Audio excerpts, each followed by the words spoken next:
Thank you, Mr. President. Thank you. One question, and this is on Haiti. President Biden, Kenya is rather doing the heavy lifting in a turbulent region, Somalia, South Sudan, the Democratic Republic of the Congo. Washington, as you have mentioned, has committed millions of dollars for the cause in Haiti. Isn't it ironic that while America is ending its forever wars in Afghanistan, the latest in 2021, under your leadership, when you withdrew troops from Kabul, and that you're committing Kenya to another foreign wars 12,000 kilometers away from Nairobi? I mean, why the discrepancy, why the dichotomy? While you're ending your forever wars, overseas wars, yet you're committing Kenya to Haiti. Can you explain that? Very easily. There's a reason why Afghanistan has been known as the graveyard of empires.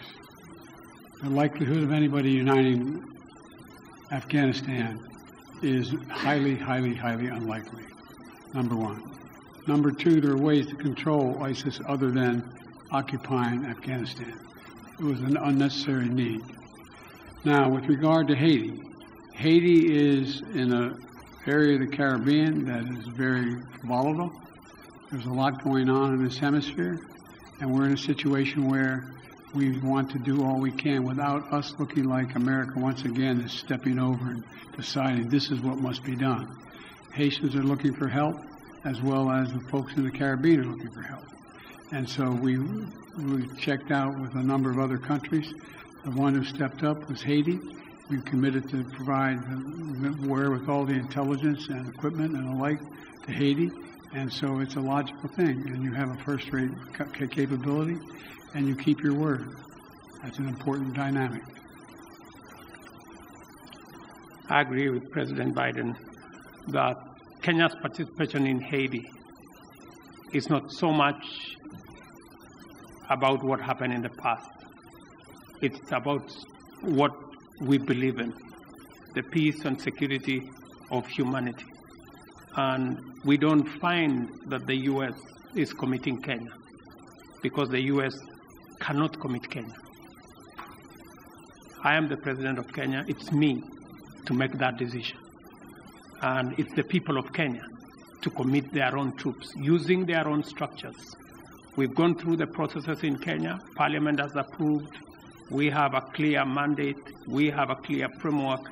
And it is us, the people of Kenya, who made this decision in the interest of serving peace and stability as a responsible global citizen, and understanding that insecurity, instability anywhere is insecurity and instability everywhere.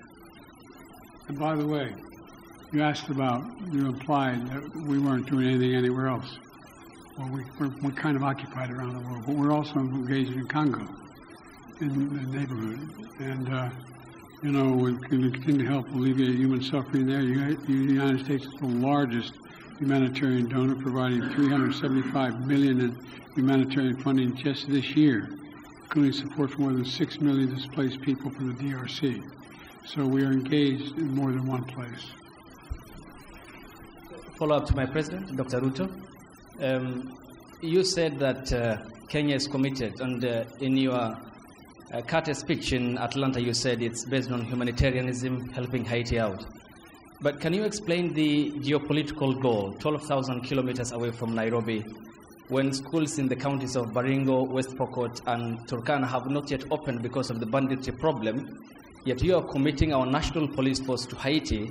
And where is the priority? This being one of your major manifesto pillars, talking about security, and to the extent that even the Defense Cabinet Secretary talked about the deployment of, if need be, the Kenyan military or the special personnel to make sure that schools are reopened, children go to school in areas that are bandit-prone in Kenya. Why are you committing to Haiti when we have a problem back home?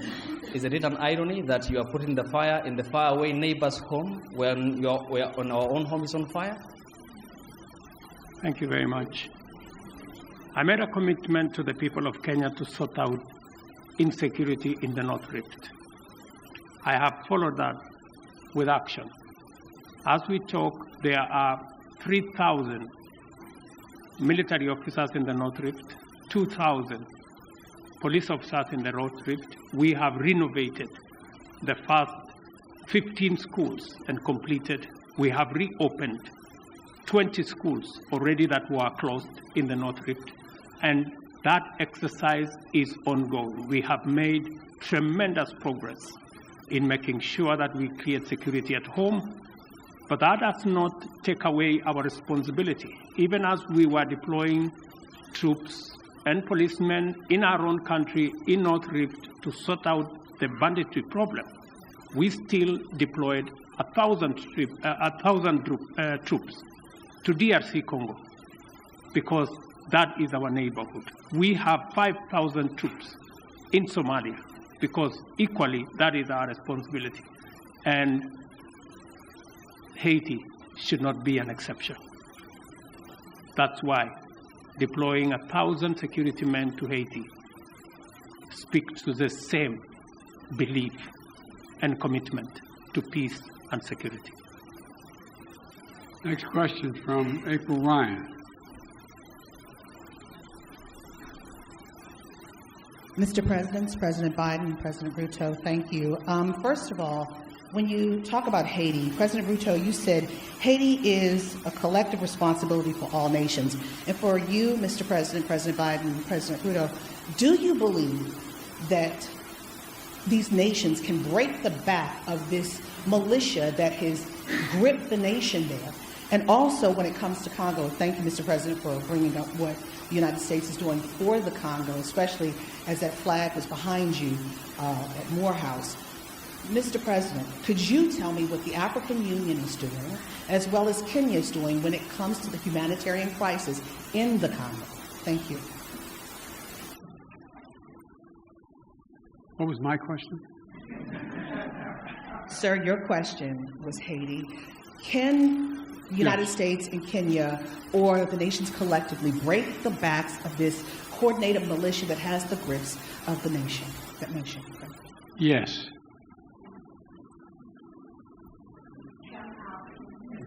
The very way we're doing it. We're not talking about a 1,000-person army that's made up of trained persons. This is a crisis. It's able to be dealt with. And we think we can deal with this way with a multinational approach, with Haiti leading the way and us providing the intelligence as well as equipment. Gangs and criminals do not have nationalities. They have no religion. They have no language. Their language is one.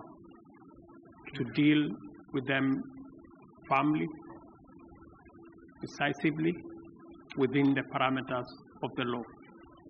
And that's why we're building a coalition of nations beyond Kenya and the US, many who are making contribution towards the MSS force in Haiti to secure that country and to break the back of the gangs and the criminals that have visited untold suffering in that country.